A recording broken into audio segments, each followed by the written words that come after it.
Hello and welcome to the Kick in the Creatives podcast, hosted by myself, Sandra Busby, and my fellow creative Tara Roskell, offering you interviews, inspiration, motivation, and a gentle prod in the right direction. And for lots more information, challenges, and other useful tools to help you get creating, you can go to kickinthecreatives.com. And of course, this is where you can also find today's show notes. Enjoy the show.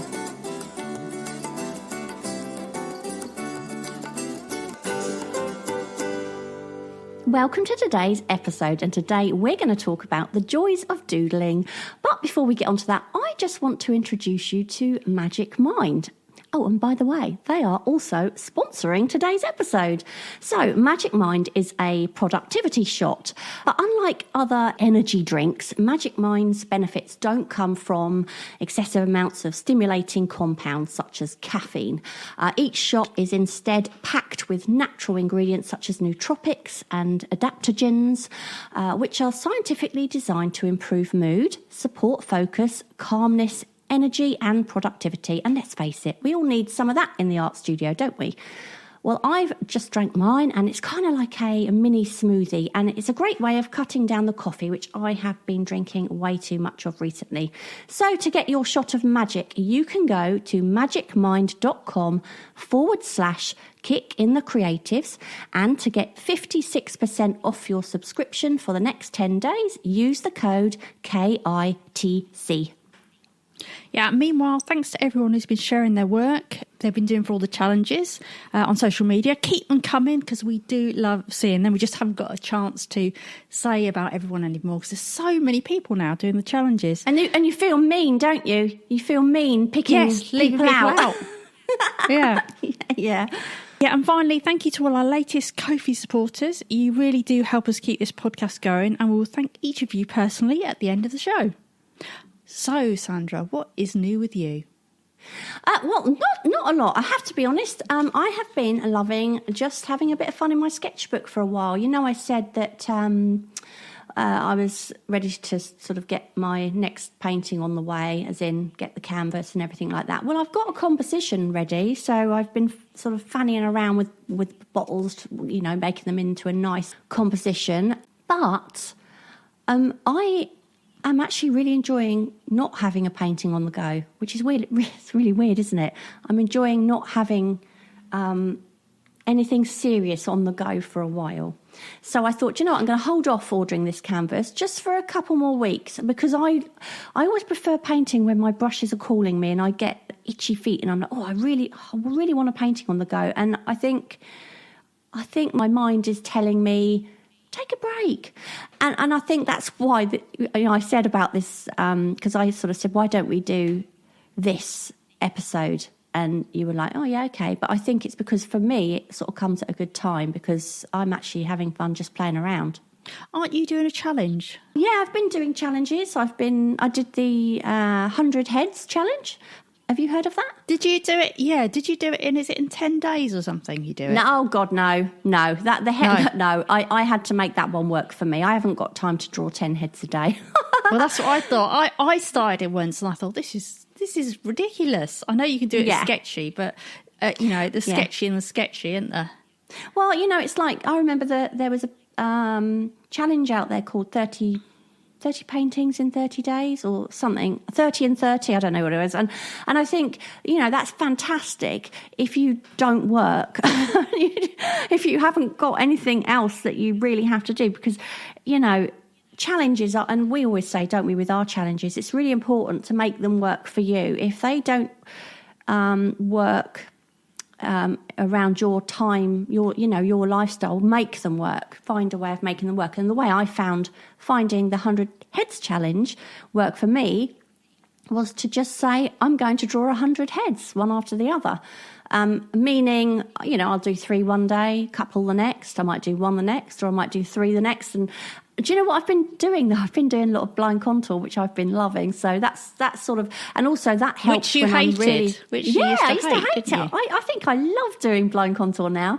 I mean, I'm sure if I wanted to do 100 heads in 10 days, if I did them all blind contour, I'd probably find it really easy. But I don't want to do them all like that, So, but I'm sure my brushes will be calling me soon, but I'm going to wait for that to happen because I want to work big. It's quite a task, isn't it? When you start, I mean, you even found that, didn't you, with work going to, was it A2 you went to in the end? You went to A2? Well, I'm thinking of going to quite a lot bigger. And yeah, for me, it wouldn't take so long as you, though, obviously. No, but it's, because I'm going to be working on something for a lot bigger, it's going to take a lot longer. So I want to be at a stage where I'm thinking, I really need to paint. So I'm just waiting. So what about you? What's new with you? Well, you won't believe this when I tell you this. I've signed up to a local art and design craft show. Oh my God, that's amazing. Something I never, ever thought I would do. So you're going to have like a stall? Yes, I'm going to have a stall. It's at the end of April. Yeah. And a lot of the stuff, I've been to one before it's at this old hall. And a lot of stuff is quite traditional. so people can look at mine and either think, oh my God, she's completely bonkers, or it might be quite refreshing. So I don't know which. But I was going to say, it's quite nice because yours should probably be quite eye-catching then, because if everyone else's is more traditional, then yours is going to stand out for sure. Well, that's what I'm hoping, but you just don't know if people who it's only people that like traditional art might go. Yeah, you know what I mean? You don't know, yeah. So, but I've decided that, I've been sort of sitting there and just waiting for like social media to kick in, and everyone's going to buy because they've finally seen it on social media, and it doesn't work like that, does it? Well, maybe it does when you've got the volume. What you mean, finally seen what? Finally seen your art? I've finally seen my art. Do you know what I mean? So yeah. You're kind of waiting for people to buy, hoping for people to buy. But in order to do that, you need to have vast numbers, or at least very targeted, either vast numbers or a very targeted audience to see it. I find on Instagram. I mean, I love Instagram for the fact that when you get followers, they tend to stay. You don't tend to get people following, unfollowing, and then following, and it's never. You don't suddenly lose 100 followers overnight with Instagram. They tend to follow you for a reason. But a lot of people are artists, aren't they? It's artists, and I love that connection with other artists. I love having that network and that community. I really enjoy that. But the only problem is, because most of the people that follow me on Instagram are into art of some sorts, they're probably not necessarily going to buy mine because they're probably looking at mine for perhaps inspiration for their own. Do you know what I mean? Or just being interested in art in general, but not necessarily wanting to buy it. Well, they're saying that some artists have bought my art, so, prints or whatever. So it's not necessarily the case, but it is that. So you don't know why people are following you. You don't know whether they're following you, like you say, for inspiration, or they're following you because they'd like to buy your stuff. Or, even if it's like, if they could afford it, they'd like to buy your stuff, but they can't. You know what I mean? Yeah, don't you? I do. Yeah. I do. But that's amazing. So it's face-to-face as well, which you do not enjoy, do you? No, I don't enjoy it at all. And the funny thing was, I actually got inspired to do it by a woman that we might interview on the podcast. By reading her book. Megan, isn't it Megan? Yes, it is. And I can't remember her last name offhand. but I read her book and it kind of, jolted me, basically. That's good. So, I think you have to try new things. Sometimes you have to just think, do you know what, this isn't working. I've got to try something new. But I think it's very hard to sell art at the moment anyway, because of everything in the world at the moment going on with, everyone's worried about money and, electric bills and all the rest of it. So I do think things like that have dried up quite a lot. So I just have been not so focused on selling work. And just thinking, do you know what? I enjoy painting it. That's all that matters. If I enjoy painting, it doesn't matter if it hangs around. And if somebody buys it, they buy it. If they don't, they don't. But when that gallery picked up my work and they said, you know what? They said, just make sure you understand that if things don't move or they don't sell for some time, don't take it personally, because it does not reflect on your art. It is just how things are at the moment. It's really tough out there.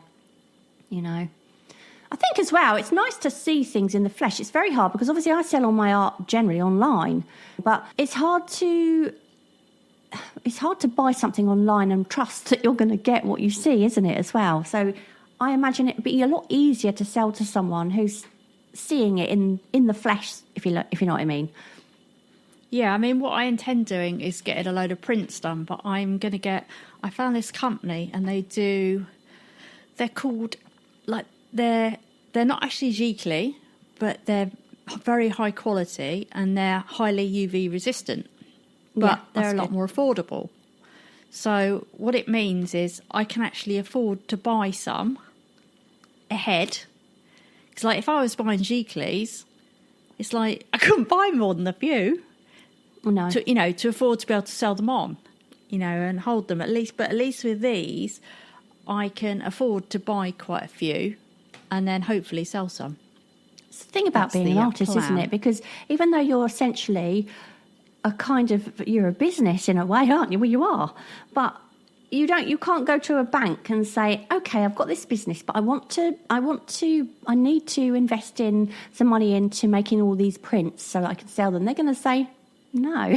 Do you know what I mean? Because it's much harder to sell artwork. So you have to outlay everything yourself. It's like anything. It's like even this painting that I want to do. I want to do it on a big canvas, and I've got no doubt my canvas is probably going to cost me £70 plus. Do you know what I mean? And that is a lot. It is a lot, isn't it? I can't do it on a cheap canvas because if I sell it, it has to be on a good quality canvas. Plus the fact I want to paint well, and I will not paint well on a crappy canvas. Do you know what I mean? So it's a lot of money. It's an outlay straight away, isn't it? Not to mention, obviously, all your paints and everything like that. So everything's costing. And sometimes it just feels like an extremely expensive hobby when you're doing, well, to the scale I'm creating, I'm hoping to create next time, using the materials I'm creating. And for you, the fact that you create so many of them, it's when you actually add up all the materials you're using, that's a lot, isn't it? Oh, it's a massive outlay. And obviously, I want to do this professionally. I want this to be my thing. And so I need to try everything. So I've even been looking at, this is even more bonkers, there's a local Comic-Con. And I'm actually thinking about maybe having a stand at that later in the year. Oh, fantastic. Whereabouts is it? Is it like It's just local. It's only in Northampton. It's only in a sports hall, big sports hall. Yeah. So, but I don't know if I'm going to do that one or not, or whether that's too family orientated. Do you know what I mean? A bit more kiddie. Yeah. So I don't know yet. But yeah, I've also been looking at Etsy, and yeah, just thinking because Etsy is more people buy stuff, but I don't think they spend masses of money on things. So I'm also looking at putting some prints on there as well. But again, not the Giclées, these prints are good quality, but they're not going to last 50 years, but hopefully they should last quite a few years. And it's funny actually. I said to a friend of mine, a friend that I walk with, she's actually she's in her 70s actually, and I was talking to her telling her I was going to do this show, and I says I've got to buy some prints. And she goes, are they expensive? And I said, well, I'm not buying Giclées. And of course she doesn't know what Giclée is. And I said, well, they last 50 years. She goes, what on earth do you want a print that lasts 50 years for?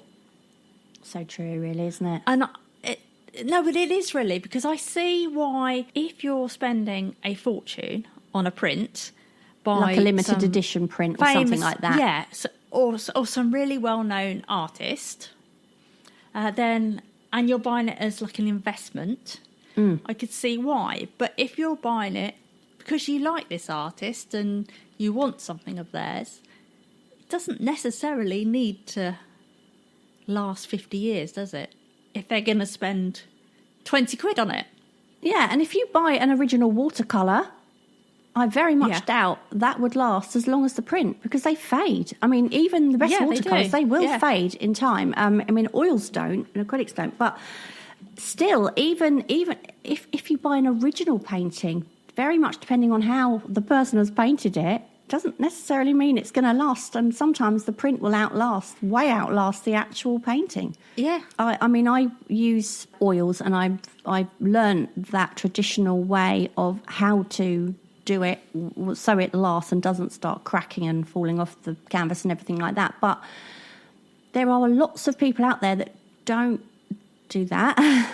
You get a beautiful painting, doesn't necessarily mean it's going to last. You know? No, that is true. So quite frankly, and prints are often much more light fast than a painting. Sometimes you can't even tell the difference either, particularly with watercolour.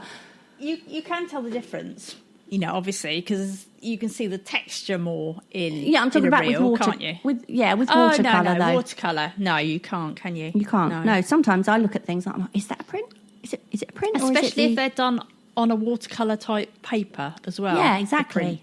Yeah. Yeah. No, you can't. Yeah. Anyway, let's go on to today's topic, which is about the joys of doodling, really, how drawing just for fun can boost your creativity. And like I said earlier, it comes at a really good time for me because I've discovered just how therapeutic it can be and how liberating it is just to put pen to paper, let it take you on the journey, as opposed to what I usually do, which is to take my pen on the journey, if you like. So over time, once you've found your place in the art world and you've found the thing that you're best at and that people start expecting you to do, whilst that's a really good place to find yourself in, it's easy then to kind of forget to play and experiment with other things. And I'm so guilty of this. I get so lost in painting sometimes that my sketchbooks then start gathering dust. But actually, they are the place where I can have the most fun. And it's such a joy just to have fun with the process and see what happens, instead of having this kind of image in my head that I find myself trying to match.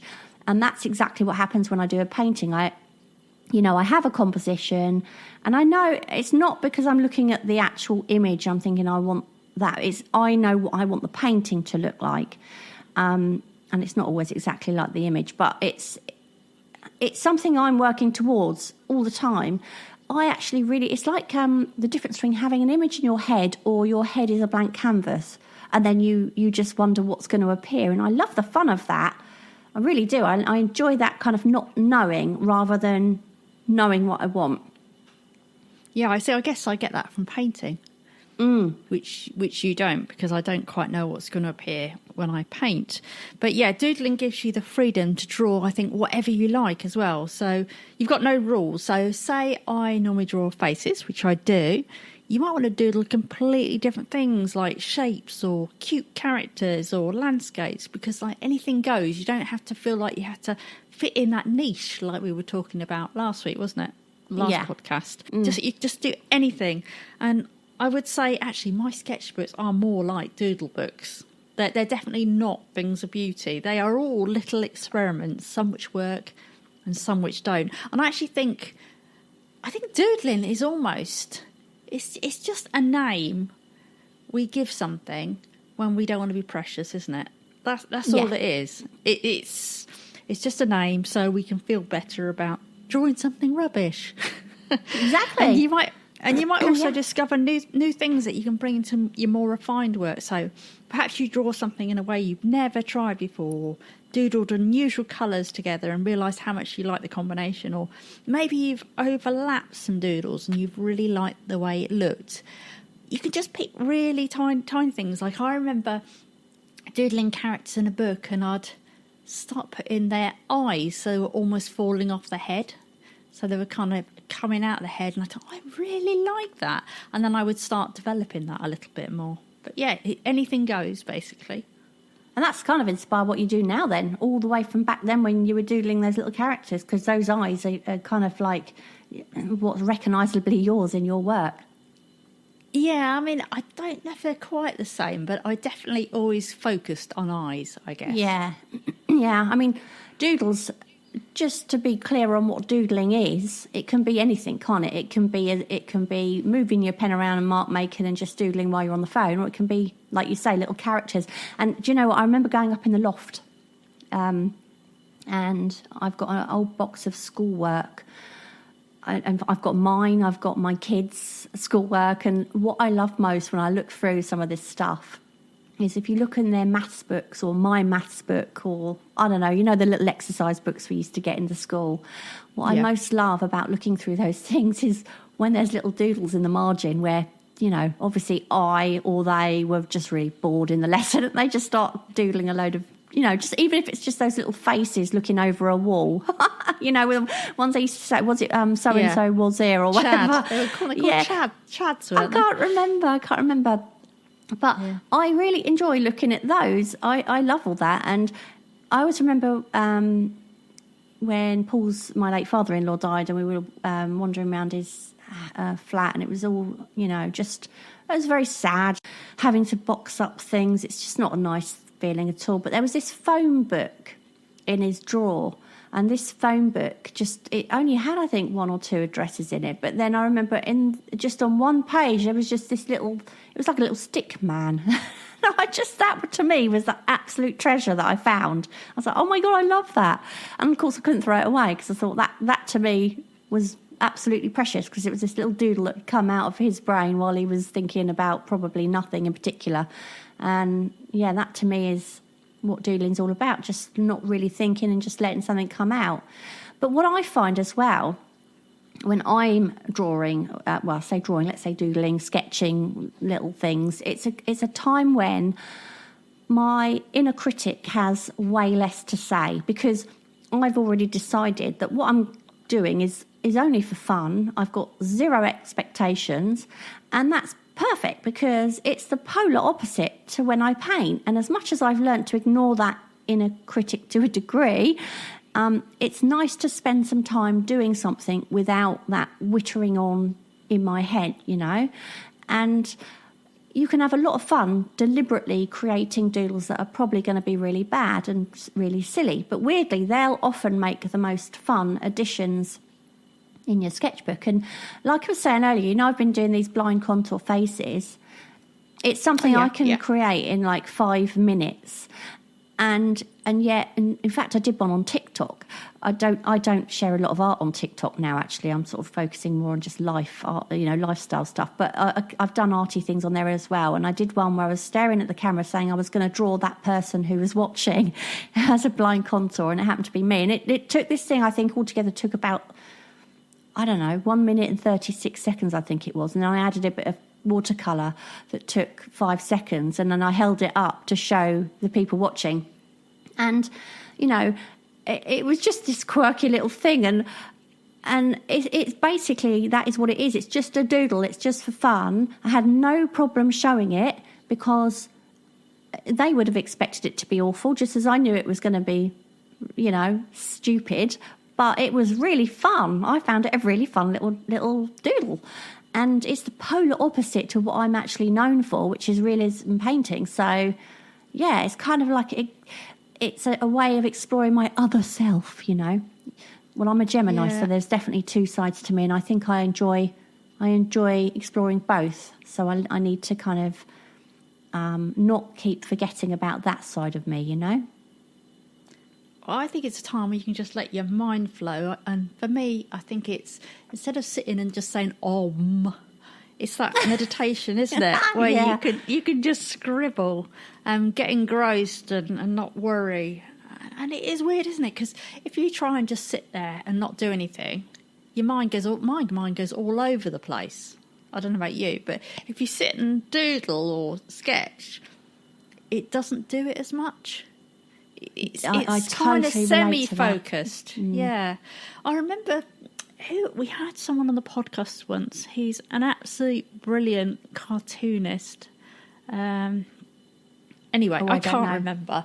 But I remember him talking about how he starts and doodles. And after he'd said it, I sat there with his sketchbook. I didn't even know what I was going to draw. And it completely started a new sketchbook. I ended up with all these I actually really love some of them, some little characters and stuff, but I just love that thing of not knowing, like you were saying before, not knowing what's going to happen. And you think, how does that happen? I don't really get it. And it's not like deep and meaningful at all with me, but it's just these kind of funny, frivolous little things. And it really does let you do things that you would never do in a real, in let's hold our hands up and do air quotes, real thing. And like I said about the sticking out eyes, and I remember doing this cartoon once where, so you can mix things up in a doodle. and it doesn't have to make any sense whatsoever. And I remember doing these little drawings of combining animals and flowers, because I think I've told you this before. It's like you get, they talk about dog daisies and cowbell. There's quite a lot of flowers that have animal names. Right? Yeah, that's it. And yeah. I remember doodling all those and just loving it. And actually, from there, you think, I could actually make something from that, and I could work it up. But that was never the intention. It's just kind of what happens from it. Just love the way that happens. Yeah. I actually, funny enough, it did give me an idea when I was doing my blind contour faces. I've done some just like, because obviously I do have a natural tendency to go towards more realism type drawings. Do you remember when we went sketching and you were looking at the drawing I did on the train? You were like, I really like those, but they're kind of more careful, aren't they? Yes, they were really good. But that would be my natural way to go, because it just seems to be what I do. But when I do these blind contour, I really enjoy them. And what I was thinking I might do, which might be a fun thing for me to do for some like presents and things, is do each member of my family, do them a portrait in blind contour and colour it and everything and frame it. Because and do that. And I know my son's fiance, she absolutely loves kind of abstracty sort of cubism art, that kind of stuff.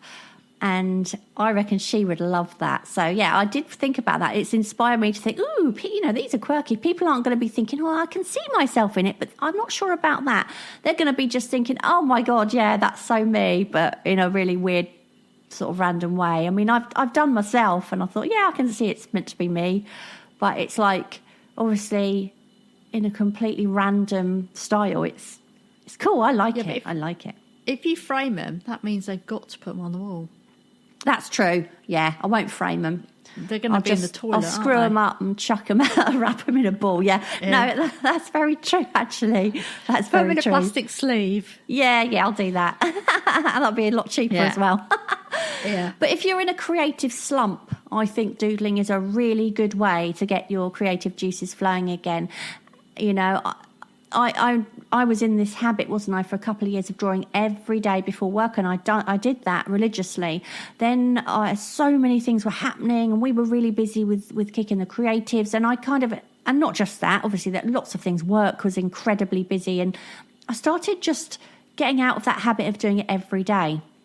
But over the last couple of months, 2 or 3 months actually, I've been getting back into that habit of just making sure I do something every day, or at least 5 days a week. That's my. I mean, I don't worry if I miss a day or two because I've had a busy day or something. But as long as it's at least 5 days a week, even if it's just for a few minutes. And the thing about daily doodling or sketching is that you don't always feel like doing it. But what I find is if I start with something really mindless, it kind of gets me into a different mindset, and I'm much more in that creative mood within minutes, because I think it's happened so quickly. So I'm like, oh my God, I've just produced that in 2 minutes. What else can I do, So sometimes that simple act of putting pen to paper and moving it around can make you actually want to create. And I also find that it can help me to get into that mindset and to warm up before a more polished drawing, or to mentally focus before a painting session. You know what you were saying earlier, Tara, about having loads of crab, let's say, in your head swimming around and around. Well, I am one of these people. I have a constant narrative going on in my head all the time, and it drives me nuts. It's like everybody does. Do you think they do? Do you think they do? Right. So so it drives me mad though, because sometimes it just won't shut up, and I'm just like, oh God, just shut up. I've got all this like noise, and if it's not noise, it's a song. It's like a brainworm. I just can't get it out. Do you know what I mean? It's like, oh. And I think that's the point, isn't it, of meditation, isn't it? That you're supposedly meant to quieten the brain, which is a lovely feeling when that happens. But I do not get that from meditation, simply because I'm rubbish at it. But if I do something like a blind contour drawing, my mind is instantly quiet, and it is so lovely. It's a very strange sensation for me when my mind is just empty for a while. It's lovely. It's like a real relaxing experience. So if I do something like that before I start painting, that mindset happens a lot quicker. And I think it's because it brings you into the moment. It's like an anchor into the present. And that's exactly where you need to be when you are painting or drawing something that, is more serious. So, yeah, really handy for that as well. See, I think doodling can also help you work out a visual language. Now, if you'd have said that to me a few years ago, I'd have said, what pretentious tosh is that? But what I basically mean by that is it helps you work out the shorthand for how you draw something. So, for instance, maybe when you sketch a tree, your way of creating that tree is to use a thicker marker for the tree trunk and then use a thinner marker for the branches. But in order to know that you do it that way, and that works well to represent a tree for you, you have to practice it. So I think doodling can help you experiment and work things out like that. Like, do you remember when I did a really ridiculous video once for Kicking the Creatives where I put a pair of tights over my head? Oh, yeah, I do. Pantyhose for you in America. And I showed how if you were going to draw someone from side view, you could draw their eye. So it was like a sideways V, and I drew this on my head on the pantyhose. But knowing that you draw that eye as a V is something you only work out by doing it several times. And I think doodling really helps you work through that. Yeah, absolutely. And I think as well, it's a really good stress reliever. Do you find that? Because I know that sometimes you feel quite stressed, don't you? And we all do. And when I feel stressed and I've got a lot to do and or I just can't unwind, it really does help me to unwind. And my most stressful day of the week for me is a Monday. I find Monday's very stressful. And usually I wake up and I think, oh my God, it's Monday. This is going to be a bad day. I shouldn't think like that. I shouldn't assume. But generally speaking, it's the busiest day at work. It can be stressful. There's lots to do, an entire weekend to catch up with. And so I can feel quite sort of wound up before I even walk in the door. What I used to do is I used to think, right, what I'll do is I'll go into work an hour early so that I can get the majority of the ugly frogs eaten up before the phones start to ring at 9 o'clock. So I used to do that, and then I used to think, what I'll do is if I get any time for art when I finish, then I'll do it then. Actually, what I do now is I work completely the opposite. I walk in to work and I get there an hour early. I walk in an hour early.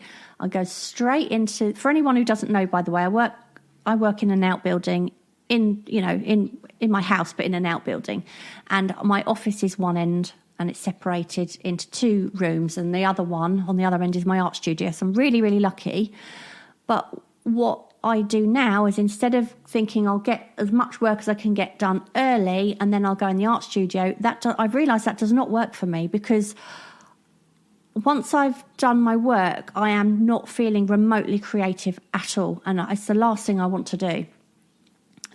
So what I do now is I walk in there an hour early and I walk straight through the office. I ignore everything. I walk straight into the art studio and I make sure that is my priority. I go in there and I make sure I draw for at least 30 to 45 minutes or so before I start work on a Monday morning. And what I found by doing that, and that's only something really I've been doing recently, what I found is that I go into work in a much more mellow state of mind and a much more relaxed state of mind. And I actually feel less resentful about it being a Monday morning at work because I've already done what I want to do. So I'm not thinking, oh, I wish I was doing this, because I've already done it. So it makes me feel a lot better and in a much better mood before I start work on a Monday. So it actually has a really good effect on my working day. like I said earlier, it's basically meditation, is it? It has exactly the same effect. The only difference being, in my opinion, is that with meditation, you get nothing done while you're meditating, whereas with drawing or sketching or doodling, you are creating something in the process. So if it has the same effect, why not do that?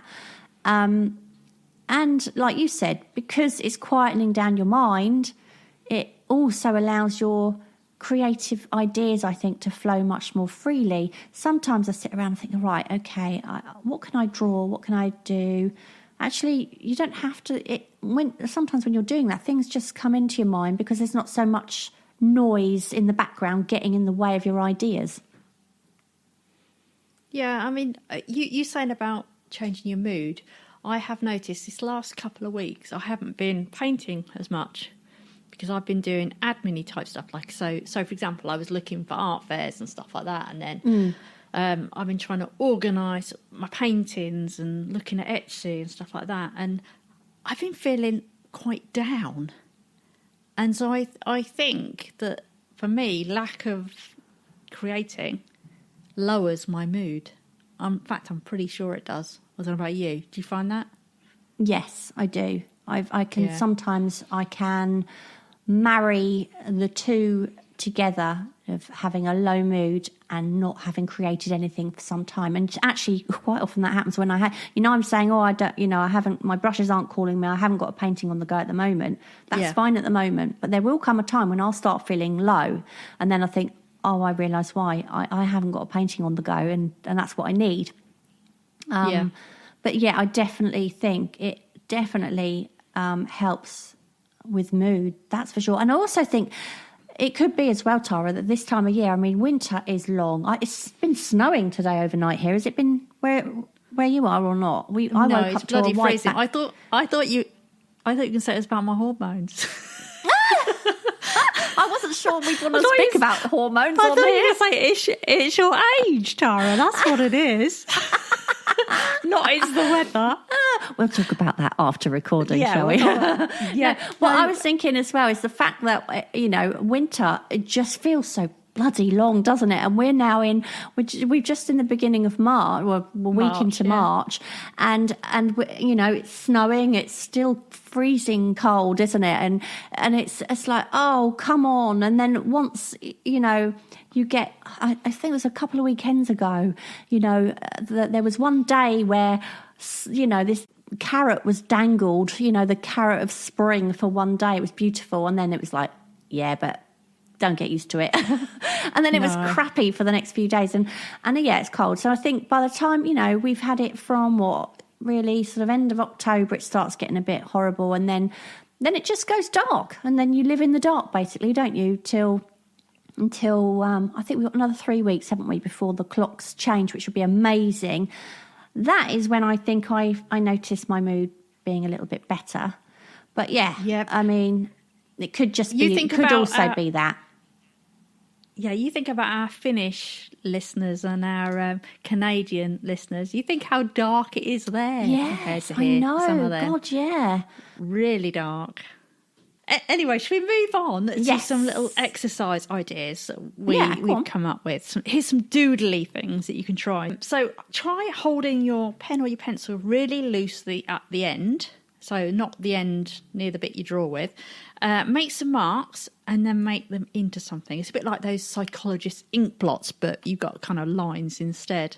And then you decide what it's going to be and then you work into it. And I love doing this. And I actually have created characters this way.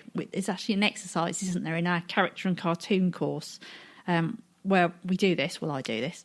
But yeah, you can get some really funny things. And it's things that you would never have thought of without having these loose, wavy lines.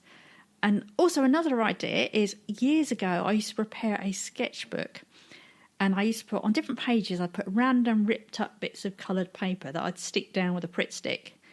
And then I'd get up and I'd think, oh, let's turn to a page, let's try one of these.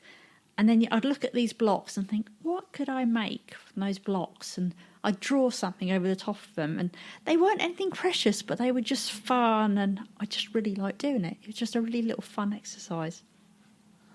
Oh, yeah. I even tried that with you for I think we were doing YouTube videos, weren't we? I remember trying Yeah, having but a you go put at a that. pizza in. You put a pizza in the book. Pizza slice.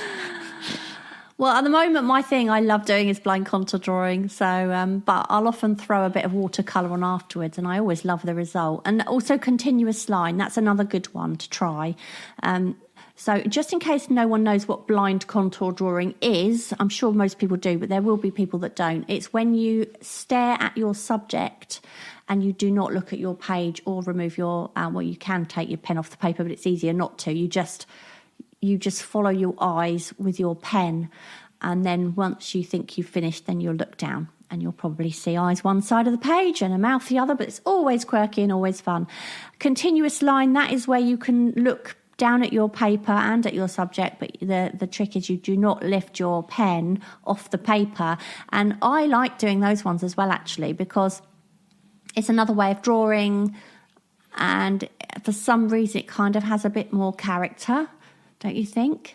Because you have to kind of go over certain lines more than once, so you can never really get perfect lines, which is absolutely not interesting, having a perfect line. So, for instance, if you're drawing a building and you go in with a continuous line, it's great because you're kind of going over the various bits over and over again, and it makes it energetic, I think.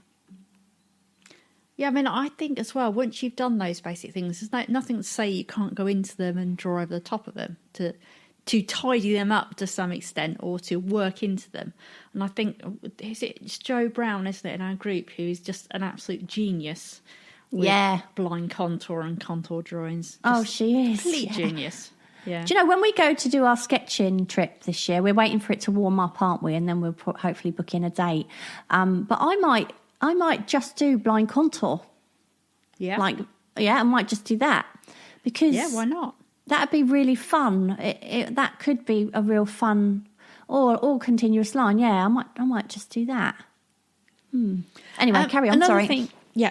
Another thing you can try is Zentangling. Now, the only time I really do this sort of thing is when I'm I used to do it on the phone a bit. And but it's basically where you draw shapes and repeating things over and over again.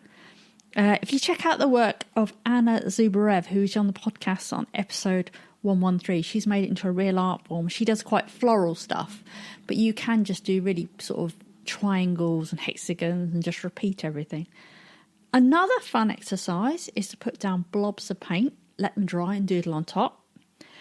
You can also doodle over things like old book pages, music sheets, old tickets, napkins, etc. And I think that makes for a much more interesting page, and it also gets rid of that yucky blank page fear. I just think, why does it always look so much better when you draw over the top of something? Yeah, I know what you mean. Yeah, without the white at the background, it does make it more interesting. I've seen quite a few people lately doing little paintings on like old books, just opening a book, and doing like a little portrait on it, and I love that. I absolutely love that. Do you know Adele, my daughter? She says she has not got a creative bone in her body, and she's just can't even draw a stick man, all the usual. But she's recently started colouring. So she bought these adult colouring books. She said whenever she feels naughty ones? No, I didn't know you could get... No, I didn't know you could get naughty ones. I'm sure you can. We'll have to look that up. Anyway, so she has started buying these adult colouring books, and she says she finds it so therapeutic.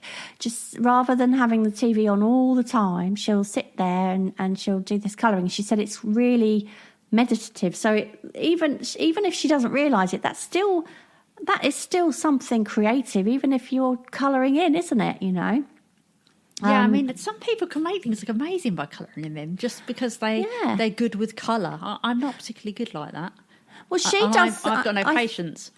I think the type of colouring she does are kind of like Zentangle things. They're not actual pictures. They're more Zentangles, so you're colouring all the little different shapes. And I said to her, you should try doing your own. And I can't do that. I'm like, yes, you can. Of course you can. But she absolutely does not believe she can put a pen on a paper and move it around and create any shapes. It's just madness, because I know she can. But anyway. So the other thing you could try is incorporating text into your doodles, so it could become like a journal too. I love when people add text to their pages, and I think that's why I enjoy looking at even paintings like I just spoke about, where they're on like the pages of a novel. There's something about having text in the background that kind of seems to make it instantly more interesting, whether you've written it yourself or if it is, you know, the book print. I don't know what it is about it, but I really enjoy that. And I know there'll be a lot of people going, oh God, my writing will spoil it. I've just got chicken scrawl writing. It does not have to be neat. In fact, I think for the purpose of doodling, probably the messier the better, don't you, Tara?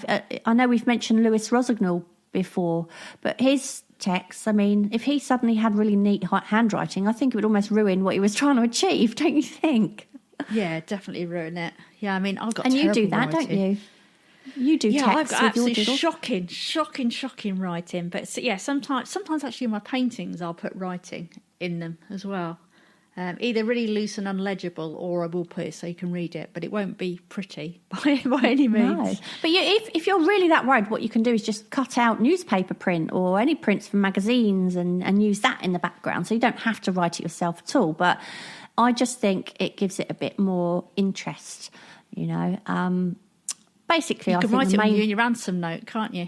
At the same time. That's right. Yeah, exactly.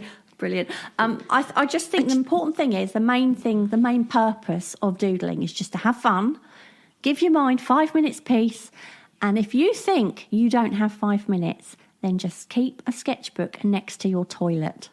Yes, I did see your TikTok one. But it's true. It is true. You could, if you really. I mean, anyone you could. You know, people have it. It makes me laugh. I can't imagine any worse place to be to sit and read a book than on the toilet. I mean, I'm on and off the toilet in an instant. Do you know what I mean? I'm like, right, I'm on here and I'm off as soon as I can. But there are people out there who just seem to enjoy sitting on the toilet, and to the degree where they have in their houses next to their toilet magazine racks, books, you know, all sorts. And I think, who would want to sit and read a book on the toilet? But you know, Kevin, obviously. my other half. Oh, is he one of them?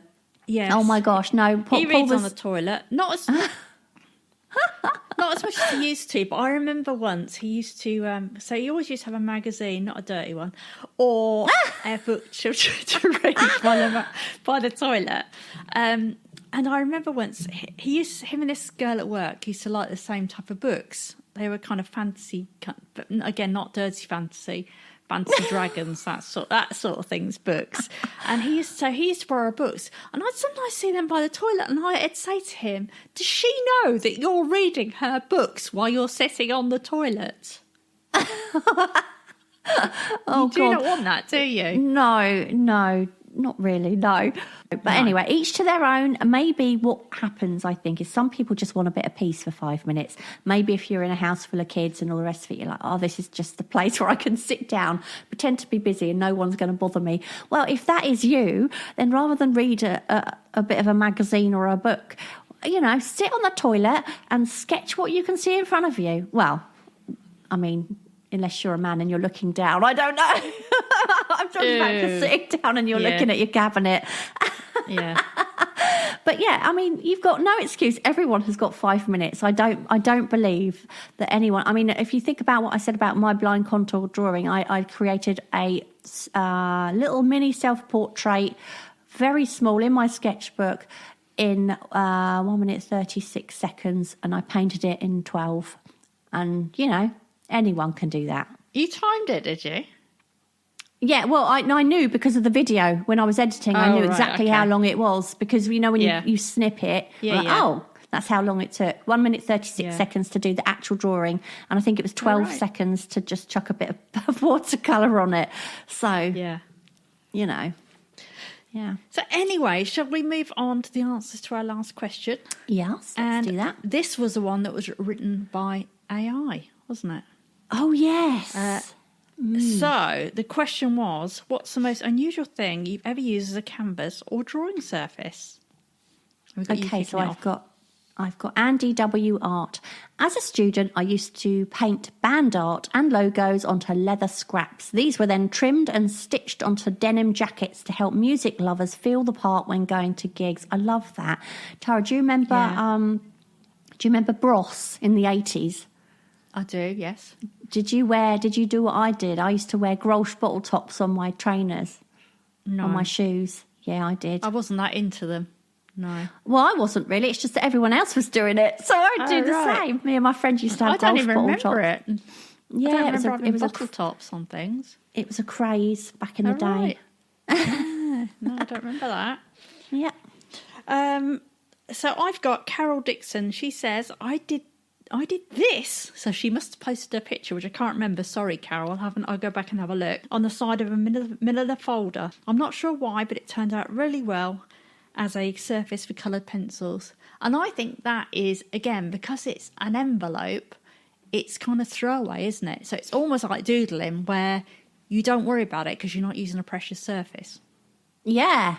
Actually, you could make a really cool book, a doodle book out of things like that, couldn't you? Scraps of paper on the back of old receipts, things like that, and just have a little folder where you just put all these scraps in.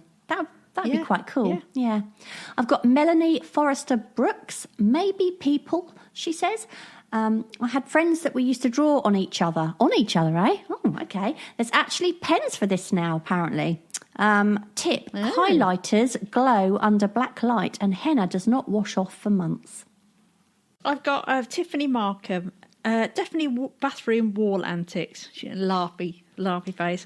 Inspired by a quote I'd seen on the wall, don't ever get married. What does she mean? Does she mean she followed the advice from the bathroom wall? I don't know. It could be anything, but No. I enjoy being married. But anyway, each their own. But anyway, Kim Hollenby, she says, I have a piece of plasterboard. I've gessoed it with a pinky brown tint. I've just got to think of how I can best use it.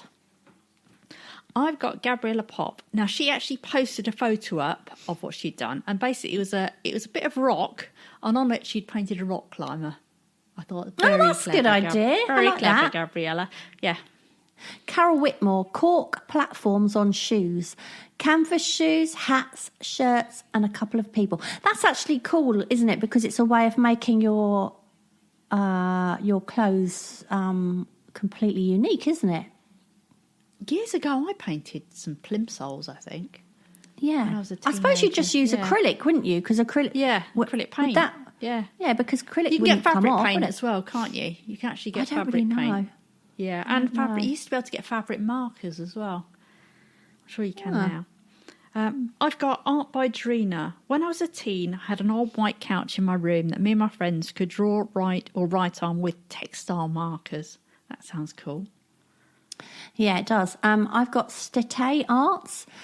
I sometimes draw on those paper cups with a ballpoint or on plastic cups with permanent markers when I'm at parties, and then I give them away. It's quite fun because you can draw all the way around and make it connect back to itself.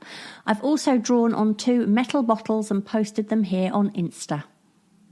I like that idea of drawing stuff on cups and giving them to other people. I guess she must be drawing people. Yeah, I remember somebody who got a job that way. I remember reading about it. He was obviously a brilliant cartoonist, and I think he used to go in a coffee shop and then leave the cups in different places, and he'd sign them. He must have put his number or a web address or something on it. And I think he got a job working for a big firm. I don't know if it was Disney or something. But he did really well out of these because they must have been amazing, whatever he'd done. Do you know what? I just remembered. You were talking about Chris, who was on our podcast. Do you mean Chris Riddell? Riddell. Oh, Chris Riddell. And as you were saying it, Chris Riddell, that was him. Oh, my gosh, he is amazing. Absolutely amazing. Yeah, when you was talking about a cartoonist, suddenly he came to my mind, and I realised that must be who you were talking about earlier. Yeah. Yeah. Right, I've got Dira Tanny Designs. Not a drawing, but I made a collage on a whole wall using only gaming magazines and Elmer's glue. It was amazing. I made it look like Far from the Centre. I also had Creed 1 on repeat. That must be a band that I'm not trendy enough to know. Some songs just hit the spot where artists can produce their greatest works unfettered. I remember creating this great big collage to go on my bedroom wall when I was, in my early teens. And oh my gosh, I loved it. I cut out all these magazine sort of bits and bobs, and George Michael was on it, and he was covered in snog marks with my first snoggy kiss. I used to practice on him with he was covered in lipstick, yeah. KNCP Imagine Merricky. She says, I paint on used tea bags, and we see those in our group, don't we, sometimes? And I think they are so cool. I love them. Yeah, I don't know how anyone draws that small. I really don't. I don't. But sometimes some people make little masterpieces on these old tea bags. They do, yeah.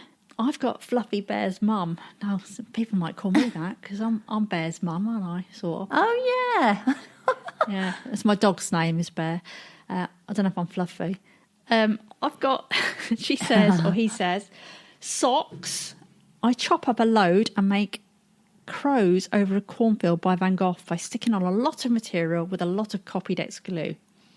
Wow, that sounds creative. That sounds like that sort of thing that would happen on Art Attack. Remember that Art Attack yes. when we were kids? Yeah, brilliant. Yeah. I have got Jyoti Ranjan Rout. I had painted an abstract on our fridge when the old paint was peeling off.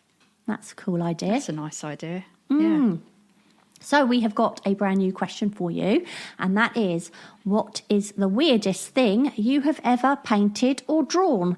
So instead of what's the weirdest surface, we're on what's the weirdest thing you've ever painted or drawn.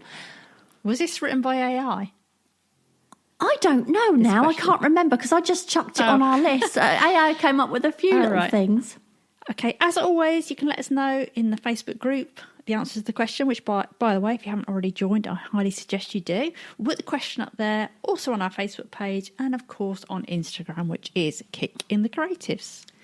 And we hope that gave you the kick in the creatives you needed. Don't forget to pop over to our website at kickinthecreatives.com to find out how you can take part in some of our upcoming creative challenges. And of course, there you can also subscribe to the podcast so you never miss an episode. And if you're enjoying the podcast, we'd be so grateful if you would leave us a little review or even just a star rating if you don't have any time. Or you could sit on the toilet and then leave us a proper review.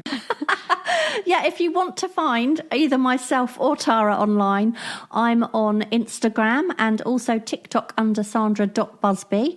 But be warned, my TikTok is not all art. Some of it is more lifestyle-y stuff. So, yeah. And also my website, Sandra. Oh, and some of it's a bit naughty. My website is sandrabusbyart.com. So, Tara, what about you? Where can people find out more about you? They can find me at tararoskellart.com and also Instagram and Facebook, and I'm both Tara Roskell Art on both of those. So don't forget as well to check out and subscribe to our Kicking the Creatives newsletter, and there you can keep up with all the challenges and the podcasts, and you can do that by popping over to our website. Also, we've released a course which is how to create characters and cartoons. You can find a link to the course on our website or go to kickinthecreatives.com/cartoon course, and there you can find out more. This is why I always mention our latest Ko-fi supporters because, you know, we rely on your support actually to help us towards the cost of running Kicking the Creatives. And you can do that actually if you want to support us. You can do that on by going to our Ko-fi support link on Kicking the Creatives website. So I'm just going on the website as we speak. I've got Joanna Brown. Thank you so much, Joanna Brown. I really, really appreciate your help. Here we go. Kathy Farrell. She said, thank you for all you do. I especially love your podcasts. And is it Plotter? Or Plttr. Yeah. Thank you so much for your support, says Plotter. Thank you very much. Anyway, on that note, that's the end of today's episode, and we will see you again soon. See you soon. Bye. Bye. Thank you so much for listening. We hope you enjoyed the episode, and if you did, perhaps you'd like to share it and leave a review for us on iTunes. Back soon.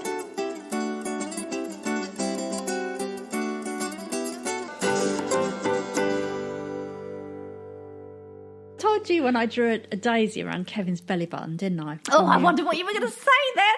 No. Nothing. I told you that before, haven't I? No. I can't remember. I was just messing about, and I must have had a marker or a biro or something. And so he obviously had his top off. I don't know why. This is before we lived together. And I drew this daisy around his belly button. But he obviously didn't know, or he just thought I was messing about and not really drawing. But he said he went to rugby that night and he suddenly realised before he went into the changing rooms or whatever that, oh my God, he's got a daisy around his belly button and he had to go wipe it off.